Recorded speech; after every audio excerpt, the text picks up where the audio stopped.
So I'm going to try to make these videos that I'm doing today as quick as possible because I got the World Tournament on JP. I have to grind. I'm on Global. I have to grind up a bunch of things like the Battle Road and all that other stuff. So I'm just going to be talking while I'm grinding. And Kale and Khalifa, I'm only going to be talking about them pre-EZA and a whole lot of other things about them. So LR Kale and Khalifa, I think that they're up there as one of the most dominant cards in Dokkan history. It's like you have STR Super Gogeta at the top. You would have like AGL Super Vegito somewhere around there. And then you would have LRK and Khalifa. I think LRK and Khalifa is easily like up there with some of the GOATs in terms of dominance, because when this card that came out, it's like they immediately replaced the Super Saiyan 4s. It's like it was way too goddamn fast. Way too quick. And the reason why they replaced the Super Saiyan 4s is because they stack defense rather fast. They have up to 66% dodge chance, and they have additional super attack built into their passive twice. So if you were going up against a Universal Survival Saga Pure Saiyan, that's two supers. That's two free supers, guys.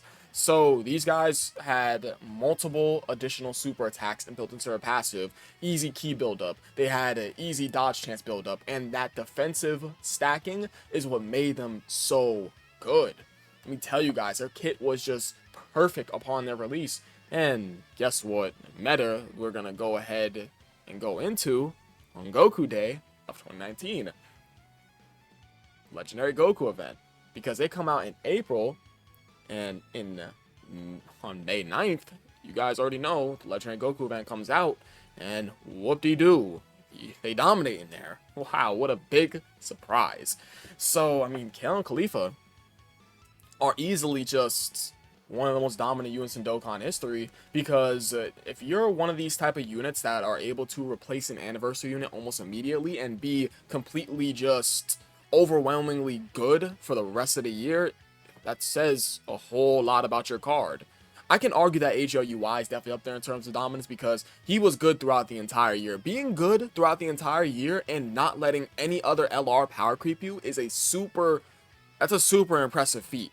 It's like dominant cards, the system right now, because I'm going to go ahead and do a video on this. I'm going to say STR Super Gogeta is at number 1. At number 2, I would probably have to say, I'm going to go by like years. I'm going to say STR Super Gogeta from like the earlier years of Dokkan all the way up till now. STR Super Gogeta, AGL Super Vegito. I'm pretty sure there's another card off the top of my head that was a monotype leader who was super dominant, but I just can't think of them right now. But don't worry, I'm going to go ahead and do my book work, and we're going to see exactly where I'm going to rank some of these cards. I'm definitely going to go ahead and throw Kale and Khalifa in there. I could definitely say the third years, because I don't think the third years were actually, they weren't underrated, but they were pretty goddamn powerful for their time. So I want to squeeze the third years in there, like right before, no, right after Kale and Khalifa. Then I want the third years, then I want Kale and Khalifa. Then it's like Kale and Khalifa. I don't want to say the fifth years, because the fifth years were obviously good for sure. But the thing is that guess what comes out? Extreme Super Battle Road, and they suck in Extreme Super Battle Road. So it's like it's weird because they dropped the fifth years. And then the meta that comes out shortly after the anniversary, like a month later on Saiyan Day, is Extreme Super Battle Road, and they're doo-doo. they're doo-doo in there, right? And I want to think of some other cards. STR Super Vegito for damn sure. Because the funny thing about STR Super Vegito is that he was still able to be used inside the God event. Right? He is a 2020 unit, so yeah, for sure. I want STR Super Vegito in that conversation in terms of dominance because he was still encroaching into another meta. Who else can I say is a dominant card? And I guess you could say like 7 years, so on and so forth. I'm going by like the years, like oldest all the way up to like the newer years. I'm not going by like who's better than who in terms of dominance. I'm going by from years, from like the start of the game in 2015 all the way up until now in 2023. So we're going to start from like STR Super Gogeta, and then we're going to move all the way to like the 8th years, right? Because the 8th years are pretty goddamn good. I mean, people hate the Z-Boys, but for much reasoning. Now, Kale and Khalifa, I mean, makes a whole lot of sense. They had a good link set. They had a solid amount of category teams. They had a powerful passive. They have a stupidly good super attack effect. It's like, what could Kale Khalifa do? It's like, I almost felt as if though, if you didn't have enough stacking units, and for whatever reason you pulled Kale Khalifa, you were set. The only thing is that if you wanted to get certain missions done, you couldn't use Kale Khalifa. That's really it for them. I want to take a quick peek at Universe 6 real quick. Was AGL Khalifa's EZA out in 2019? I don't remember. It doesn't come out until 2020. Oh, shit.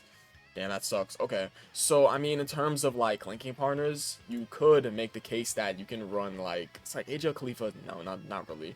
U2, I'm pretty sure you guys can get your Awakenings back then, obviously. STR Kefla. STR Kefla does come out in 2019, I believe. STR Kefla is 2019, right? Pretty sure. No, she's 2020. How do I not remember this? I did the video on her and I don't remember this. I mean, whatever. Hey, we're not all gonna remember everything, right? I mean, what options? I mean, Kale and Khalifa technically do have options right next to them. They link up right next to, like, HLR Gohan, for example, which is honestly pretty good. I think it's the fact that them being ran with other pure Saiyans is really powerful. For sure. They do have Tech Kale and Khalifa Tech Khalifa and STR Kale, excuse me. They have them for their SSRs in 2019 there's no way. For damn sure, they do, right? There's no damn way. Yeah, they come out April of 2019, yeah, with Kale and Khalifa. That's exactly what the fuck I thought. Busted ass banner units at the time, by the way, guys. And their SSRs, these two were so damn stupid. These are some powerful ass LRs. What the hell am I talking about? Powerful ass SSRs that came out with Kale and Khalifa's banner. So, I mean, I think that's really about it. I don't have really much more to say about Kale and Khalifa. I just want to give my little input. It's like sheer dominance. It's just that Universe 6 wasn't really in the craziest of spots, but it did have those cards. It did for sure. And I'm pretty sure that we don't get a Universe 6 leader until Tech Hit, because Tech Hit's the first Universe 6 leader. Let's get Tech Hit. And also, Tech Hit's a global first. Yeah, December of 2018. Yeah, and we don't get Tech Hit is actually, you can actually run Tech Hit as a leader though for LR Kale and Khalifa. The only thing is that Tech Hit sucks aside the Legendary Goku event. You can form a team for the Legendary Goku event running double LR Kale and Khalifa to join forces, but hey, to each his own. I think that is really about it. I appreciate you guys watching. You guys are the best. I'll catch you guys next video, and I love you all. Peace.